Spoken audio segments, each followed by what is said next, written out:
இன்றே டவுன்லோட் செய்து உங்கள் ஃபேவரட் ஷோக்களை என்ஜாய் பண்ணுங்க. காஞ்சனா மனசு மாறி என்கிட்ட மன்னிப்பு கேட்டா.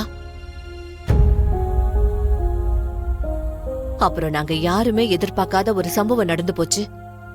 அதுதான் மனசுக்கு ரொம்ப கஷ்டமாயிடுச்சு. என்னாச்சுமா? உப்பு கூட மாத்துறப்போ உப்பு கூட கை தவறி கீழே விழுந்துருச்சு.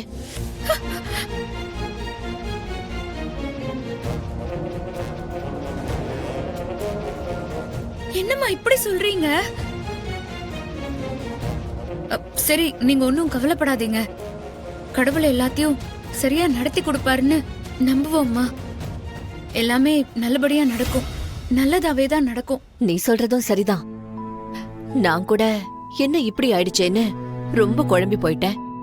அப்பதான் ஐயர் கோவிலுக்கு ஏதாவது குத்த காணிக்கைய கொடுத்துட்டு நேரா நிச்சயதார்த்தத்தையே வச்சுக்கோங்கன்னு சொல்லிட்டாரு. அதனால மனசுக்கு கொஞ்சம் நிம்மதியாச்சு.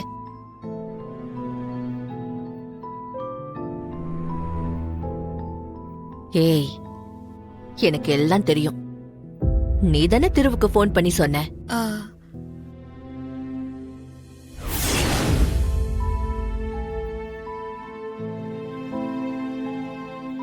அம்மா, அது வந்து மகா, நீ சொன்னாலும் சொல்லாட்டியும் நீதான் சொல்லிருப்பன்னு எனக்கு நல்லா தெரியும். அம்மா, என்ன மன்னிச்சிருங்க. எனக்கு வேற வழி தெரியல. நீங்க கோவில்ல கண் கலங்கி உட்கார்ந்து இருந்தத என்னால பார்க்க முடியல.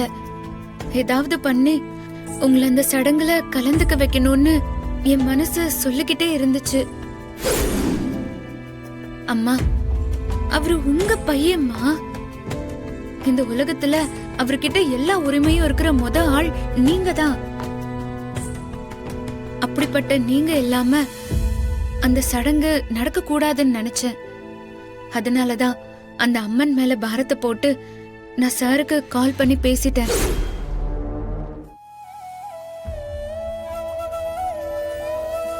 நான் நினைச்சேன் இது உன் வேலையாதான் இருக்கும்னு நான் நினைச்சேன்.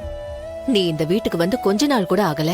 ஆனா உனக்கு என் மேல இவ்ளோ மரியாதையும் அன்பும் இருக்கிறத நினைச்சா எனக்கு ரொம்ப ஆச்சரியமா இருக்கு.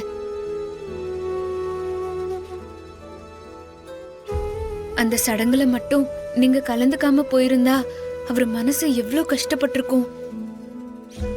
அதனாலதாம்மா அப்படி செஞ்சேன். நான் ஏதாவது தப்பா பண்ணிருந்தா என்ன மன்னிச்சிருங்கம்மா. நினைச்சேன், நான் அப்பவே நினைச்சேன். திருவுக்கு அவதான் கால் பண்ணி சொல்லிருப்பான்னு எனக்கு அப்பவே தெரியும். அப்பவே எனக்கு ஒரு சின்ன டவுட் இருந்துச்சு. நான் சந்தேகப்பட்டது சரிதான்னு இப்ப கன்ஃபார்ம் ஆயிடுச்சு.